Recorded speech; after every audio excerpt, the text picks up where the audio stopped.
de le dire, effectivement. Boker Tov, Beshem Hashem, Naaseh Venatzliach.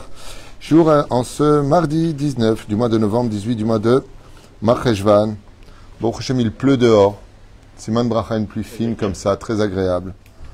Mashiv Aroch Morid Ageshem. Shiur acheté ce matin par Stéphanie Sebag. Que Dieu la bénisse sur tous ses chemins, elle et toute sa famille. Pour la Refoua Shlema Achlama Mira Ubri, Utetana de Nathalie, Émilie, Esther Badjuli, Janine Bezrat Hashem, Refoua Shlema Achlama Mira Bri, Utetana Choutemim, par le mérite de notre étude Bezrat Hashem ce matin. Un sujet qui intéressera certainement tout le monde. Je vais essayer de faire deux shiurim l'un après l'autre parce que j'ai pas mal de shiurim à faire. Bezrat Hashem. Pour remercier aussi Akadosh Baruch Hu pour sa grande miséricorde que Hashem donne la force au Ham Israël et surtout la venue du Melech HaMashiach. Il est un peu lent, hein, le Mashiach. Je ne veux pas me mêler, mais là je trouve qu'il tarde un peu trop. Beaucoup de gens vont mal. C'est vraiment le cas de le dire. Je passe mon temps à consoler des gens en deuil, des gens malades. Une situation qui est très très très difficile. Très gros problème financier dans beaucoup de demeures. Bezrat Hashem, qu'on ait une grande Géoula Shlema, mais c'est vrai que ça tarde un peu trop. Et aussi des coups de téléphone sur les mariages mixtes. Malheureusement, il y a beaucoup de France, des gens, des mamans désespérées. Leurs enfants fréquentent des personnes interdites par la Torah, sous tous les angles. Et malheureusement aussi se convertissent, pour certains, à d'autres religions, alors que nous sommes la religion. Shem Yazor, les Kolam Israël, les Shvot Venechamot. Mais n'oublions pas un détail, on allume la lumière que quand il fait obscur. Non? Sinon, on n'a pas besoin de l'allumer.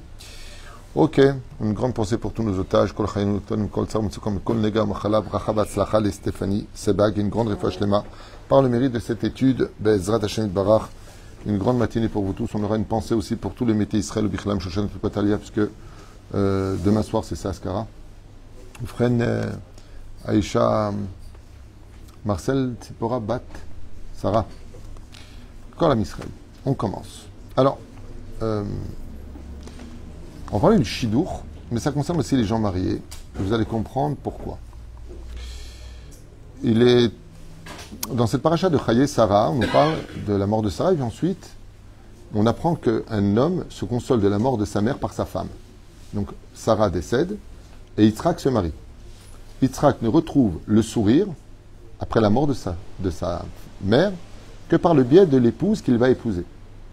Comme quoi que Béhémet, on peut très facilement comprendre, même si les sentiments de perdre quelqu'un sont toujours présents, que quand on a sa famille qui est créée, ses enfants et sa femme, et qu'on perd un être cher comme ses parents, il est beaucoup plus facile de retomber sur ses pattes que celui qui n'a pas encore créé sa propre famille, parce qu'il reste attaché à cette famille qui l'a fait naître, c'est-à-dire le papa et la maman. Et tout le monde connaît ce fameux épisode où Yitzhak sera méfiant vis-à-vis de Rivka, il l'emmènera dans la tente de Sarah, et les trois signes qui opéraient une lumière intense au sein de Sarah et Menou, qui étaient les bougies de Shabbat, la chala et la nida, reprendront forme. Les lumières vont s'éclairer dès qu'elle va rentrer à l'intérieur. Le pain ne pourrissait jamais chez Sarah et Menou. Le pain devient azim au bout d'un certain temps. Chez elle, non. Pourquoi? Parce que la bracha était présente. La spiritualité de Sarah maintenait l'alliage des molécules dans son renouvellement, puisqu'elle se renouvelait tous les jours. D'ailleurs, c'est un grand secret, celui qui veut garder quelque chose toute sa vie et qui veut que ça se préserve, qu'il fasse toujours en sorte de se renouveler chaque jour, comme si c'était le premier jour. Et là, on apprend sur les conseils d'Abraham qu'il demande à Eliezer de prendre une femme du pays de Ur-Kasdim, donc de Haran exactement, de retourner dans la maison de Bethuel, de la famille de laquelle lui-même est venu. Et les Chachamim nous disent, mais pourquoi? Parce que les filles de Canaan, on ne parle pas des Israéliennes qui, Baruch Hashem, ornent notre fierté dans ce pays, on ne parle pas des Juifs ici, on parle de l'époque d'Abraham, et qui pratiquaient de l'idolâtrie, et les filles de Haran pratiquaient l'idolâtrie, on ne se rappelle avec Nimrod. Alors pourquoi plus prendre des filles de Chutz Laaretz, de l'étranger, que des filles du pays? Si tu dois prendre quelqu'un, il n'y avait pas de Juifs à l'époque encore dans cette rencontre, il y avait les Hébreux, et il y avait des convertis au monothéisme. C'est cette loi noachide.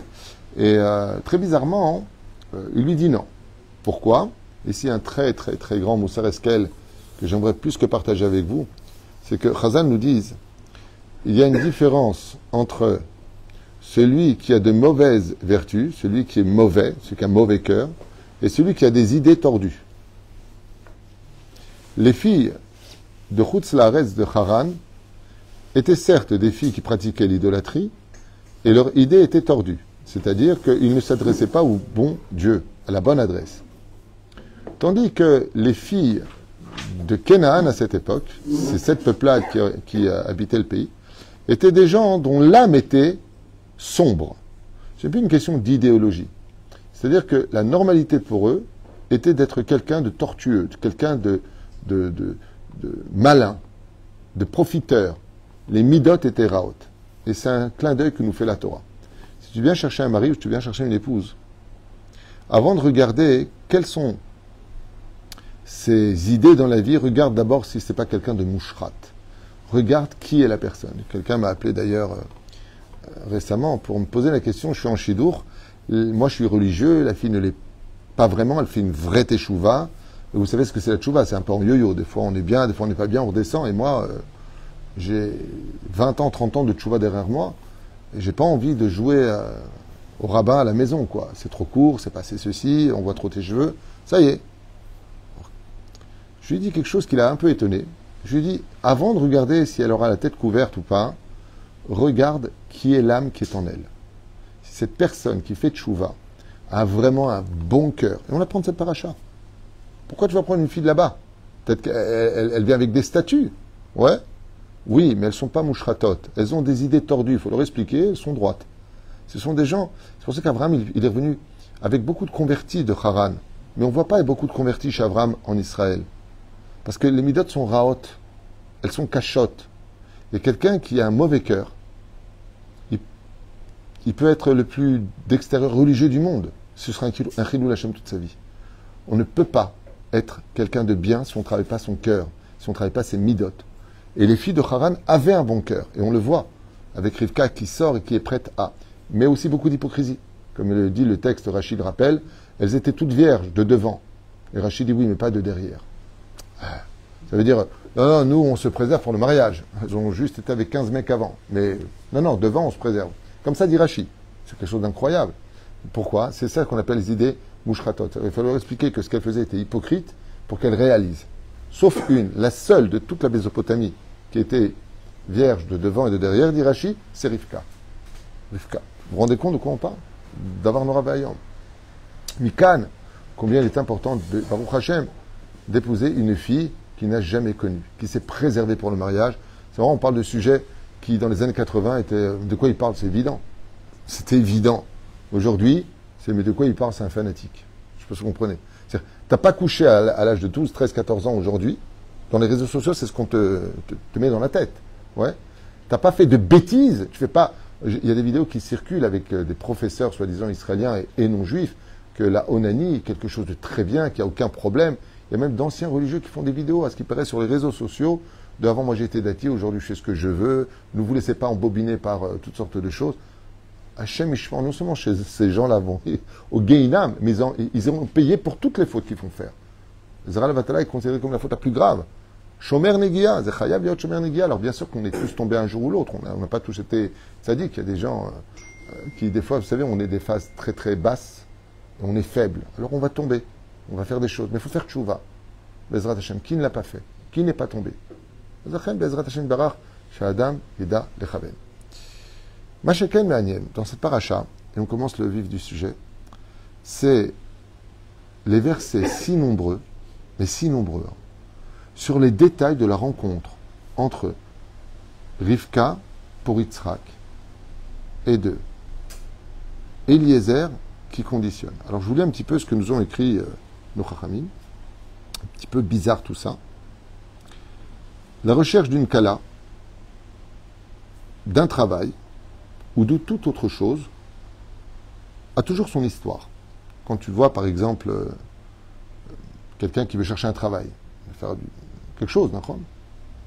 Il doit envoyer son CV un peu partout, il doit se déplacer, il doit faire des choses, d'accord? Tu cherches une kala. Bon, il faut y aller. Il faut te préparer. Faire un peu de poids, faire un peu ceci, arrange-toi, arrange tes dents, je sais pas. Présente-toi bien. toutes les rencontres, quand on entend la complexité de la rencontre, on est assez ému et on voit la main d'Hachem. C'est vrai. Mais quand on regarde la Torah, sur Eliezer, il y a beaucoup de versets, et ces versets sont là pour nous montrer combien de peu d'Ishtadlut a fait Eliezer. C'est exactement le contraire. Dans la paracha de la semaine, celui qui comprend l'hébreu, même faites-le en français, vous verrez que Eliezer, pour rencontrer la future femme de son maître, ben, il fait rien. Il dit, bon Hachem, moi je suis venu, il a eu un miracle, parce qu'il est parti le matin, il est arrivé 3 heures plus tard, alors qu'il aurait dû mettre 3 jours. Ouais. Il a fait ça, Ishtadlut. Il est parti. Il est à peine arrivé à Haran, il se dirige vers un puits, il dit, bon, allez, la première fille qui vient et qui me donnera à boire à moi et à mes chameaux, ce sera la femme de mon maître. Non mais attends, mais tu me charries? Pas de question, t'es qui, d'où tu viens? Et si c'était une fille mauvaise ou une fille... Yitzhak, il est Korbanola. C'est pas une critique que je fais vis-à-vis des gens. Korbanola veut dire qu'il ne peut pas épouser une fille qui a un défaut. Vous comprenez? Donc, pour tous ceux qui ont des procès aujourd'hui. Plusieurs amis aussi qui ont des procès, quelqu'un m'écrit. Et frère, quand on voit la rencontre d'Eliezer, et elle est répétée cette rencontre, mais tu deviens fou. Pourquoi tu deviens fou? Parce qu'il ne se passe rien. C'est pas une rencontre conventionnelle. C'est comme si que je vais au coin de la rue, je cherche un chidour, et je dis, bon Hachem, la première femme qui vient me voir me poser la question où est la rue un tel, ce sera ma femme. J'ai fait des efforts. Je me suis débarrassé de tout effort. Il fallait poser des questions, rentrer dans le quartier. Shalom Uvracha, je suis Eliezer, serviteur d'Abraham, je viens d'Eretz Kenaan, je suis venu chercher une épouse. Est-ce que vous auriez une femme qui soit plutôt parfaite d'âme et de corps? Fais quelque chose. Après, tu vas, tu rencontres Mémé Jija et que tu dis, voilà, j'ai une fille pour toi, viens ici, elle a 26 ans, celle-là, elle est bien, regarde, Mishemnach, elle est mézienne. C'est-à-dire, non. Tu vas voir la femme polonaise qui te présentait la rousse, hein, la rousse, Hana. C'est-à-dire, non mais attends. Le mec, il arrive, il dit, je cherche une femme pour Yitzhak, et il englobe pas une. C'est ce que nous apprend le texte. Il englobe pas une. Il fait une condition à Dieu, ou maintenez les boréolam. Comme ça, c'est marqué. Il dit Hachem, la première femme qui viendra me donner ça, ben voilà. Mais est-ce qu'il bouge? Il attend. Il est près du puits, il attend. Allez, vas-y. Vas-y. C'est ça un chidour? C'est comme si que le matin, une jeune femme se lave, elle a 20 ans, elle dit, oulou, fenêtre de chez elle, elle dit, Hachem, c'est bon, je suis prête à me marier, envoie-moi mon prince charmant. Le premier qui viendra taper à la porte parce qu'il s'est trompé d'adresse, ce sera mon mari. Il est 10 heures, bonjour, je cherche un tel. Ah non, c'est pas la bonne adresse, mais par contre, vous êtes à une autre adresse qui est beaucoup plus intéressante. Qu'est-ce qui se passe? Vous êtes mon futur mari. C'est ce que j'ai dit ce matin à 9 heures. J'ai dit, voilà, je suis prêt à me marier, le premier qui se gourra, qui va taper à ma porte, ce sera mon mari. Shalom, chérie. T'as gueulé, t'es sérieuse ou quoi, là? C'est ça une rencontre? Zéperou Shalavar. Manienne de voir que la Torah non seulement nous raconte ce récit d'un incroyable manque d'efforts à fournir, et que le seul effort qu'a fait Eliezer, il y en a un seul, lequel? Il est juste allé. C'est tout. Voilà ce que nous dit la Torah. Abraham envoya Eliezer, Eliezer est arrivé. Donc qu'est-ce qu'il a fait Abraham? Il est allé. Est-ce qu'il a cherché? Est-ce qu'il s'est renseigné? Est-ce qu'il a demandé? Est-ce qu'il a trimé? Kloum. Kloum. Chazal Kodvim. C'est toute la différence entre celui qui s'est resté au niveau de la transparence et du bitachon b'Hashem. Vous voyez, les gens qui s'inquiètent, comment on écrit le mot inquiet en hébreu? Comment on dit le mot inquiet? Deaga. Nachon? Daaga ou Deaga, on peut le prononcer de deux façons. Nachon? Daaga. Comment ça s'écrit Deaga? Dalet, Aleph, Gimel, He. C'est comme ça s'écrit. Il manque une lettre. Non. Si je fais les 5 lettres, Aleph, Bet, Gimel, Dalet, He, quelle est la lettre qui manque dans l'ordre? La lettre Bet. Pourquoi la lettre Bet manque? Chazal nous dit dans la Chassidoute que la lettre Bet, c'est la lettre du mot bitachon. Celui qui n'a pas de bitachon b'Hashem, celui qui n'a pas une totale émouna en Dieu, totale foi en Kadosh Baruch Hu, il retire le Bet de Aleph, Bet, Gimel, Dalet, He. Et à ce moment-là, qu'est-ce qui lui reste? Dehaga. Et c'est quoi le Aleph, Bet, Gimel, Dalet, He? C'est les 5 doigts de la main. Pourquoi on ne dit pas Vav, Zayin, Chet, Tet, Yud? Pourquoi tu ne continues pas? Chazal, ils disent parce que Dieu, il te tend la main, il te tend 5 doigts qui viennent. Dieu n'a pas de main, c'est une image. Ouais. Toi aussi, tu dois tendre ta main. Mais il te dit à Kadosh Baruch Hu que, ou l'odoeg, je ne comprends pas une chose. Si tu tends les 5 doigts de la main, hein, donc il faut les 5. Il dit non, on m'explique un seul doigt. Quand tu te maries, la femme, elle tend ses 5 doigts pour prendre la bague ou un seul doigt? Un seul doigt. Et vous savez pourquoi elle plie les 4 autres? Les 4 autres symbolisent je ne suis pas inquiète parce que j'ai la lettre bête. Aleph, Gimel, Dalet, He, Daaga. Elle les plie. Et quand elle tend le doigt pour le mariage, elle tend le doigt du bitachon. J'ai confiance en Dieu. J'ai confiance en toi. Et pourquoi? Parce que j'ai de bonnes midotes. Quelqu'un qui a de bonnes midotes, quelqu'un qui travaille sa mida, ta bitachon, son amour pour Hachem, le cœur pur, tendre, patient, tolérant, agréable à vivre, celui-là, il prouve qu'il a du bitachon. Et c'est pour ça que Eliezer, il ne cherche pas une femme qui va lui dire je suis chomeret Shabbat, chomeret mitzvot. Il lui dit oula, tu viens de l'étranger, tu dois être fatigué, je te donne à boire à toi, et ensuite je donnerai à tes animaux. Il y a beaucoup de secrets à ça que j'ai fait dans d'autres shiurim. Pourquoi elle passe par lui d'abord, ensuite les animaux, même si c'était la condition sine qua non, eh bien, il fallait voir aussi sa chorma. Et on voit que Rivka, elle est construite. C'est une femme qui est construite parce que quand on a un bon cœur, on est construit. Et tu vas me dire, oui, enfin bon, excuse-moi, mais elle a trouvé un garçon qui lui propose des chameaux, de l'or et de l'argent. Rachid nous dit non, elle était vierge. Tout le monde voulait Rivka parce qu'elle était extrêmement belle. Et Rivka, il était très dur de lui résister. Et pourtant, elle s'est préservée. Et regardez, maintenant que vous avez entendu tout ça, je vous ai copié un petit peu d'Ivrei Rabotenu Alem Shalom. Écoutez bien ce que disent nos Chachamim. Celui qui part à la recherche d'une kala, d'un travail, d'une maison ou de toute autre chose dont il a besoin, doivent demander pour chacun de nous un effort à fournir. Est-ce que j'ai le droit de rester à ma place en disant ça viendra jusqu'à moi? On apprend de la paracha qu'il y a juste l'effort d'aller bouger. Bouge. Pourquoi? Parce que Meshane Makom, Meshane Mazal. C'est pas parce que tu y vas que tu vas réussir. Hein. Il y a plein de gens qui vont à 1000 shidduchim ou 1000 travails, ils vont pas forcément trouver. Mais le fait de bouger, tu bouges ton mazal dans le monde d'en haut. C'est ça l'effort à fournir. Un déplacement, des prières, Baruch Hashem, et des investissements peuvent mener à bien une réussite. Ça veut dire quoi? Le fait de m'être déplacé, le fait d'avoir prié avant d'y être allé, le fait d'avoir investi ou toute autre chose va rajouter plus de chances à mon mazal que de rester à ma place. Pour quelle raison? Car l'Éternel veut que tu sois avec lui choutaf. Dieu n'a pas besoin ni de tes prières ni de quoi que ce soit. Mais Hachem désire quelque chose chez toi. Lequel?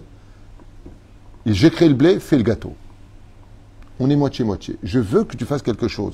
Pas parce que j'ai besoin de ton effort, mais parce que je veux que, quand tu raconteras comment tu as rencontré ton futur mari, ta future femme, quand tu as eu ton enfant, quand tu as trouvé ton travail, je veux que quand tu racontes comment ça s'est passé, comme on raconte l'histoire de Eliezer, tu dises à chaque fois Baruch Hashem. Et grâce à Dieu, regarde, j'ai rencontré. Et Baruch Hashem, on a signé. Mets-moi avec toi. Je veux t'associer avec toi. Ce qui fait que de ne rien faire du tout, c'est dire à Dieu, tu as créé le monde, t'es Dieu, tu t'en occupes. Moi, je ne veux pas m'en occuper. Sauf si tu atteins un degré qui est inaccessible pour personne, si ce n'est que quelques yéchidim dans le monde, quelques unités, c'est le bitachon absolu. Le bitachon absolu ne demande même pas d'effort à fournir. Mais pour cela, il faut l'avoir tout le temps. Et comment on peut le savoir tout le temps? C'est très simple. Et ça voudrait dire que la personne n'a jamais perdu le sourire de sa vie. Ça s'appelle le bitachon absolu. Ces gens-là, ils n'ont même pas besoin de bouger. À l'époque d'Abraham, Chazar Bitchouva, est-ce que le Srutil m'explique suffisant? Écoutez bien. Mais pas plus que ça. Si tu es vraiment Baal Bitachon, car si tu as vraiment confiance en Hachem, et c'est pour cela que la Torah apporte tant d'explications sur la réussite de Rivka et de Yitzhak, où l'on peut constater tellement peu d'efforts pour des conditions qui deviendront les meilleures du couple le plus absolu des Havot. Car il faut savoir que le meilleur couple entre Avraham, Yitzhak et Yaakov, c'est Yitzhak. C'est pour ça d'ailleurs que dans Nishmat Kol Chai, vous verrez, c'est une salle de Yitzhak et Rivka. Ils étaient l'un pour l'autre, contrairement à Avram qui a eu plusieurs femmes, 3 femmes, Sarah, Ketura, Agar, et comment il s'appelle Yaakov, il a eu Rachel, Léa, Bila, Zilpa, ils ont plusieurs femmes. Aval Yitzhak, il n'a eu qu'une seule femme. Comme qui? Comme Adam Arishon avant la faute. C'est-à-dire qu'il y a une perfection au niveau de cet amour que l'un pour l'autre. C'est pour ça que les Hébreux, dans le mariage, sont considérés, bon, c'est vrai que l'image est un peu bizarre, au pigeon. Parce que pendant qu'elle, elle avance dans sa belle robe blanche, comme une colombe vers la choupa, lui, il attend en noir et blanc comme un pigeon. Ça, c'est la blague. Mais, pourquoi le pigeon d'Afka est représentatif du peuple d'Israël? On appelle ça la colombe. Pourquoi? Parce que chez Volatile, là, pas comme le coq, par exemple, il a le poulailler, il se prend pour un roi, avec son orgueil, son buste gonflé. La colombe et le pigeon, quand ils se trouvent, ils restent fidèles jusqu'à la fin de leur vie. Nigmar, c'est sa femme pour la vie, pour toujours. Ils roucoulent ensemble, ils s'aiment ensemble, leur nid est ensemble jusqu'à la fin. Jusqu'à ce qu'on a des deux qui meurent ou qui se perdent. En tout cas, ils restent fidèles. Et donc, on voit dans la Torah que cette fidélité au niveau de leur amour et de cette réciprocité, on ne voit pas Rivka dire « Prends ma servante Dvorah », par exemple, parce que je n'arrive pas à avoir d'enfant au bout de 20 ans. On ne voit pas dire ça. Ils ont un amour fusionnel, spirituel, qui dépasse de très loin l'entendement. Top. La reine, donc pour quand même comprendre les choses, on peut ici constater que pour les meilleures conditions du monde, juste l'effort du déplacement suffira si tu as du bitachon. Quand Eliezer est arrivé au puits et qu'il s'est arrêté là-bas avec ses 10 chameaux, il n'a pas eu un seul doute que Dieu lui enverrait. La Kala. Il n'a pas eu de doute. Le mot Safek, c'est Gematria Amalek. Il n'a pas douté. Il n'y a pas d'Amalek en lui. Hachem, Maïshtadout, c'est de venir. Maintenant, c'est toi qui l'amènes. Pourquoi? Parce qu'il dit, est-ce que moi, je peux choisir une femme? Vous savez, souvent, j'entends les gens qui disent, ah, Shidour, c'est pas pour moi. Moi, je suis à la moderne. À côté, voilà, je t'envoie quelqu'un, bonjour, alors c'est vous que la rabbinite a envoyé. Ouais. Ben, regardez aussi un peu les résultats. Hein. Les coups de foudre finissent en coups et en foudre. Les boîtes de nuit t'amènent dans l'obscurité. Excusez-moi, mais combien de gens ont voulu rencontrer eux-mêmes leur futur? C'est vrai que ça peut le faire. Je dis pas le contraire. Mais le Shidour, ça te donne déjà plus de renseignements, plus d'affinité vis-à-vis du couple. Et puis tu n'es pas là pour jouer avec l'autre. Quand tu viens à Shidour, automatiquement, tu viens pour pas pour jouer. Donc il y a quand même des avantages de trouver des personnes qui fréquentent, non pas pour peut-être faire perdre du temps. La fille qui a 33 ans, elle n'a pas envie de perdre encore 1 an avec un mec, à savoir si oui ou non il va se décider, parce que les garçons de cette génération sont un peu indécis et un peu enfants. Il a vu les beaux-parents après, avant. Alors ça, c'est encore un sujet qui est très intéressant, hein, qu'on a déjà vu hier. Est-ce que je vais épouser une fille dont la famille est pourrie, mais elle est bien? On a vu qu'il peut le faire à la condition quoi? Il prend Rivka, il s'éloigne d'eux.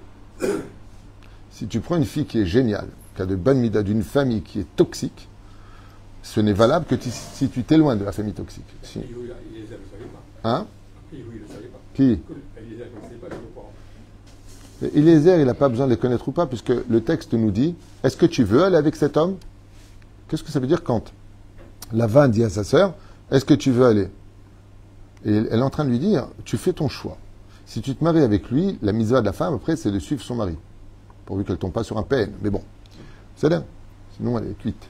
Mais si les parents sont des parents toxiques, comme le cas de Lavan et de Bethuel, qui voulaient même tuer Eliezer, la cour à Takol, dans ce cas-là, il faut s'éloigner. On ne manque jamais de respect à ses parents, sauf s'ils sont messites.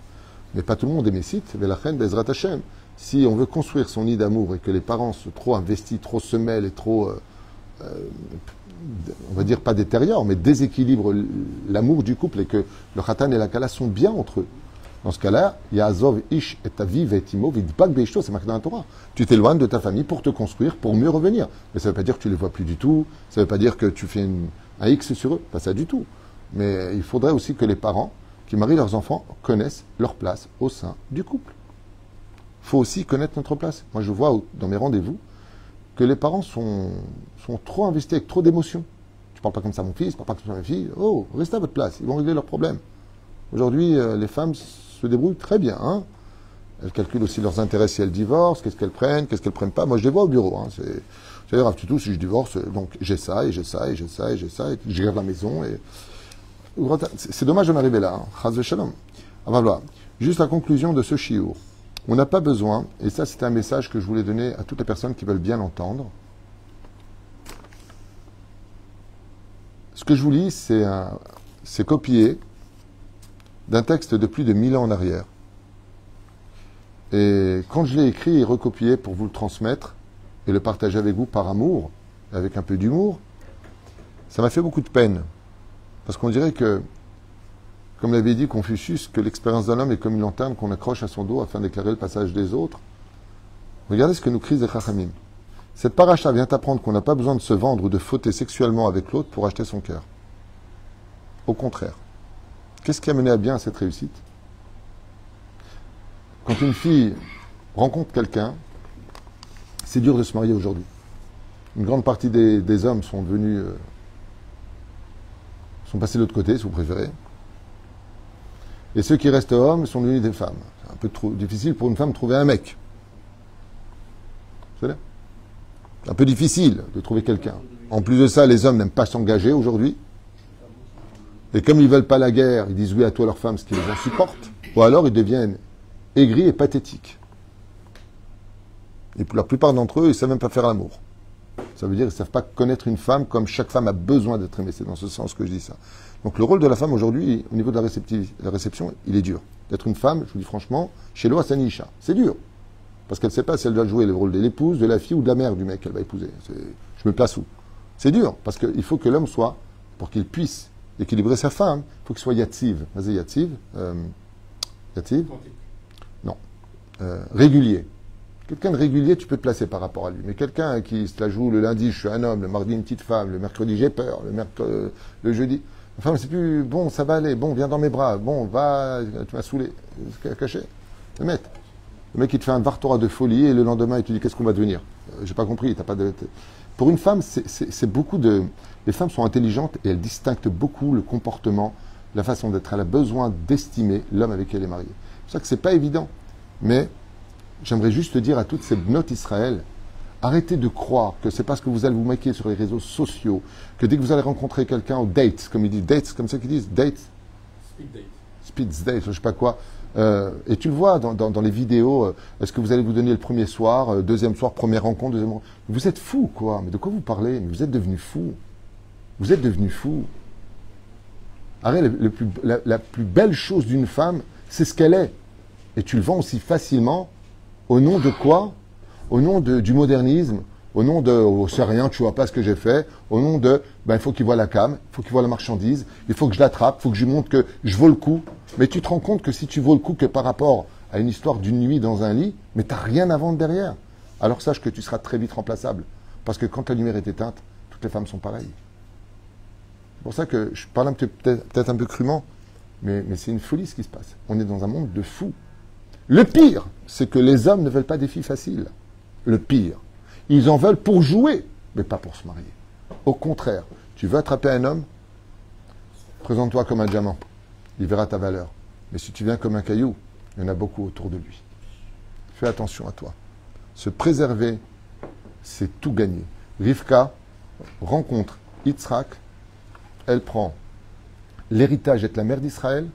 Elle est mariée avec un homme d'une perfection telle que Dieu l'appelle l'homme parfait, Korban Ola, ouais, d'une famille digne de toutes les jalousies. Et tout ça pourquoi? À part les troupeaux et l'or. Elle a une vie de reine, Rivka, de reine, ouais. Il faut bien qu'elle ait une épreuve, Esav. Mais si tu enlèves Esav de la vie de Rivka, une vie de reine, ok? Donc il faut bien que dans la vie, on ait un peu d'épreuves dans la vie, au moins éducatif, à droite, à gauche. Pas non plus tout le temps... ça va la vie, ouais. Baruch Hashem, Baruch Hashem. Bah oui, Baruch Hashem, il n'y a rien qui va pas. Vraiment, que toutes les mamans le disent à leurs filles, partagez ce cours, je vous en supplie. Arrêtez de vous vendre gratuitement. Arrêtez de vous vendre gratuitement. Une femme qui est chomeret négia, une femme qui... Ouais, mais tu comprends, moi je t'aime bien, mais je peux pas attendre trop. Et de toute façon, on va se marier dans... Je te demanderai ta main. Et le mec, il embobine, il la prend. Et après, une fois qu'il a eu ce qu'il voulait, faut que je te parle, tu comprends, t'es trop bien pour moi, t'es trop élevé. Maintenant que t'as eu ce que tu voulais, ça y est, tu me lâches. Bah oui, mais l'idiote, c'est toi. Arrête de te vendre. Arrête de te donner. Arrête. Vous vous rendez compte que ces genres de phrases dans les 60, 70, ouais, c'était l'ancienne époque. Mais on vivait mieux qu'aujourd'hui. Les gens étaient plus heureux qu'aujourd'hui. Et pourtant, il y avait des guerres, il y avait des pauvres, il y avait. Mais il y avait une valeur humaine qu'on a complètement perdue aujourd'hui. À un tel point, que les futurs robots androïdes qui sont en train de faire vont bientôt remplacer les femmes. Elles font le ménage, on fait des robots en Hollande et en Chine qui se donnent... attends, où est-ce qu'on va? Pour la cuisine, allo pizza, allo sushi sans souci. Non mais attends, où est-ce qu'on va? Qu'est-ce qui reste? Rien. Les femmes évoluent, les hommes n'évoluent pas. L'égalité des sexes aujourd'hui a montré un déséquilibre dans le monde. Tout le monde divorce. Et ceux qui sont mariés vont mal. Où est-ce qu'on va? Peut-être que les valeurs de la Torah devraient revenir au sein de notre judaïsme et apprendre que Béhémet, c'est Dieu qui fait les vrais couples. Que si on suivait son mode d'emploi à lui, comme la Torah nous le prescrit, vous verriez beaucoup plus de résultats et des enfants dans la Torah. Voilà, c'est tout ce que je voulais partager avec vous pour ce premier shiur. Il y en a un autre tout de suite après. Baal Shem Tov, voir. Oula, plus tard alors. Il est déjà 9h. Kol Tov et bonne journée Bezrat Hashem. Le Fosh Lemach Lama Meira ou Briut Etana. Pour le cours qui a été acheté par la tzadika Stéphanie Seibag, pour le Fosh Lema de Nathalie, Émilie, Esther Badjuli, Janine et avec elle tous les malades d'Israël.